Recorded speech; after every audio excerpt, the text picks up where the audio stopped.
आप जबरदस्ती गला में माइक डाल करके, जैसे आप हमसे सवाल पूछ रहे हैं तो मैं स्वतंत्र होकर बात कर रहा हूँ, लेकिन मुंह में गला में आप कैमरा डाल के कहेंगे नहीं यही मुद्दे आपको बोलना है, तो ये विपक्ष के लोगों को जो बहन बेटियों के सवाल पर, करप्शन के मुद्दे पर, गरीबों के मुद्दे पे बोलते हैं, अगर उसको ये बम से उड़ाए जाने की जो धमकी मिल रही है, तो जो जगह है वो कहाँ के है? बिहार के है। बिहार में जब सुशासन चल रहा है तो ये धमकियों से क्यों डर रहे हैं आप?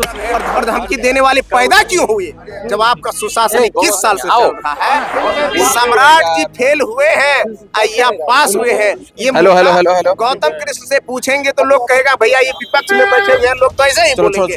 अगर आम जनता से पूछा जाए, माँ बहनों से पूछा जाए, गरीब गुरबों से पूछा जाए कि सम्राट चौधरी जी की पुलिस फेल है कि पास है, तो सही जवाब मिलेगा। नमस्कार, आप लाइव सिटीज देख रहे हैं, आपके साथ मैं हूं असीम खान। पप्पू यादव को बेल नहीं जेल, देखिए सुनते ही भड़के तेजस्वी यादव के करीबी विधायक, और देखिए गुस्सा इस कदर फूटा कि बिहार के गृह मंत्री सम्राट चौधरी को बहुत कुछ कह दिया। देखिए सम्राट चौधरी फेल या पास, किस तरीके से गरजे हैं गौतम कृष्णा। पप्पू यादव को जमानत ना मिलने के बाद सम्राट चौधरी पर और सम्राट चौधरी के पुलिस पर धमकी किसने दी, और देखिए धमकी देने वाले को पैदा किसने किया। देखिए कार्रवाई कीजिए, नेस्तो नाबूद कर दीजिए, मिटा दीजिए, और देखिए बहुत कुछ कह दिए। देखिए गुस्से से लाल गौतम कृष्णा क्या कुछ कह रहे हैं, सबसे पहले आप वो सुनिए। चौधरी जी को एक बार पूछा जाए, कहाँ गया अजय जी? वही आदरणीय लालू प्रसाद यादव जी और राष्ट्रीय जनता दल और सामाजिक न्याय की पार्टी की विचारधारा की ताकत है कि आपके मुंह में इतना बोल है, वरना आप भी कहीं दबक के छुपक करके अपनी जिंदगी जी रहे होते। क्या बात करते हैं जो लोग सामाजिक न्याय की ताकत की वजह से आज मुंह में बोली लाए हैं, बोलते हैं, गरजते हैं, मंत्री हैं, आज वही लोग सवाल खड़े करते हैं। लानत है ऐसे लोगों पे जो आदमी का अंदर कुछ और होता है, बाहर कुछ और होता है। विधायक जी, वंदे मातरम को अनिवार्य कर दिया गया, पढ़ना पड़ेगा वंदे मातरम। वंदे मातरम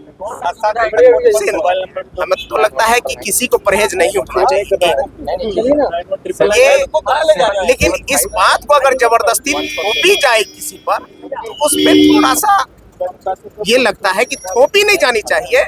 ये स्वेच्छा और अंतरात्मा का विषय है।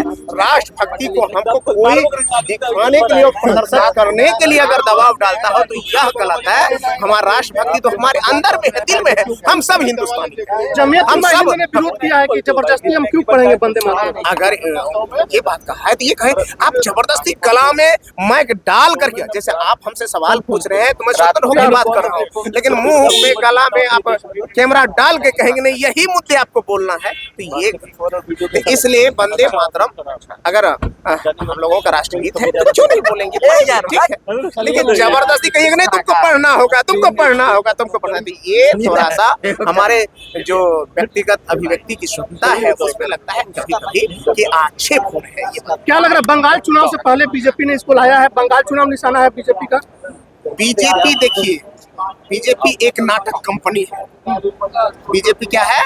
एक नाटक कंपनी है, जहां जैसा देश वैसा भेष, जहां जिस तरह का उनको सूट लगता है। इससे पहले हमारे नेता आदरणीय तेजस्वी यादव जी ने सदन में कहा कि बंगाल के चुनाव थे तो हमारे केंद्रीय वित्त मंत्री वैसी साड़ी परिधान पहन के आया थी, वहाँ चुनाव थे तो वहाँ पहन के आए, कंजीपुरी साड़ी पहन के आई, अब बंगाल में तो बंगाल वाली साड़ी पहन के आए। तो ये मतलब है कि वो जैसा देश वैसा अपने आप को ढालते रहता है ताकि लोगों की सिंपैथी गेन किया जा सकता है, सहानुभूति गेन किया जा सकता है, लोगों के करीबी जा सकते हैं। उससे पहले हमारे माननीय प्रधानमंत्री जो अपने आप को ओजस्वी प्रधानमंत्री जी कहते हैं वो दाढ़ी बढ़ा लिए थे, आप लोगों को जानकारी है ना। तो भैया इसलिए तरह तरह के हटखंडे और तरह के नाटक के पप्पू यादव को आज बेल नहीं मिला, जेल में रहना पड़ेगा।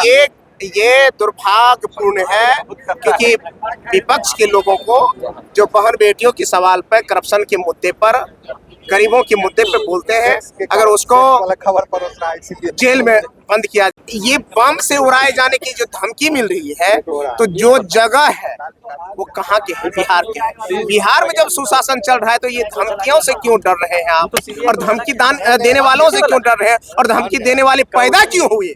जब आपका सुशासन 21 साल से चल रहा है तो आपको धमकी देने वाला कौन मिल रहा है?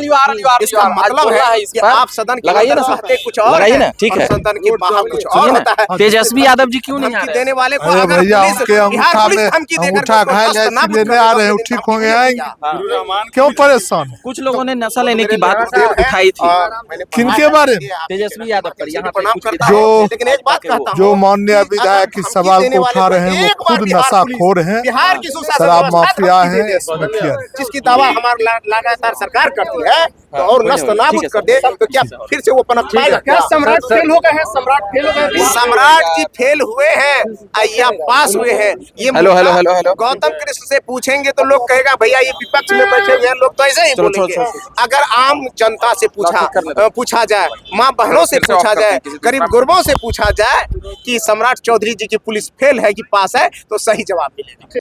तो आपने सुना गौतम कृष्णा को, तेजस्वी यादव के बेहद ही करीबी हैं, विधायक हैं आरजेडी के। स्पष्ट रूप से जैसे ही सवाल पूछा गया, पप्पू यादव को जमानत नहीं मिली, बेल नहीं मिली, वैसे ही भड़क गए। देखिए, भड़के सम्राट चौधरी पर, गृह मंत्री सम्राट चौधरी पर भड़कते हुए खूब खरी खोटी सुनाई। वहीं दूसरे तरफ देखिए, लगातार सिविल कोड को उड़ाने की धमकी, और उसके बाद देखिए विधायक कह रहे हैं कि धमकी देने वाला कौन है और पुलिस कर क्या रही, नेसो नाबूद कर दीजिए, मिटा दीजिए, धमकी देने वाला पैदा कैसे हुआ। देखिए, बहुत कुछ कह दिया है गौतम कृष्णा ने। फिलहाल इस वीडियो में इतना ही। अब तक आपने हमारे चैनल को सब्सक्राइब नहीं किया है, तुरंत सब्सक्राइब करें। आपका बहुत बहुत शुक्रिया।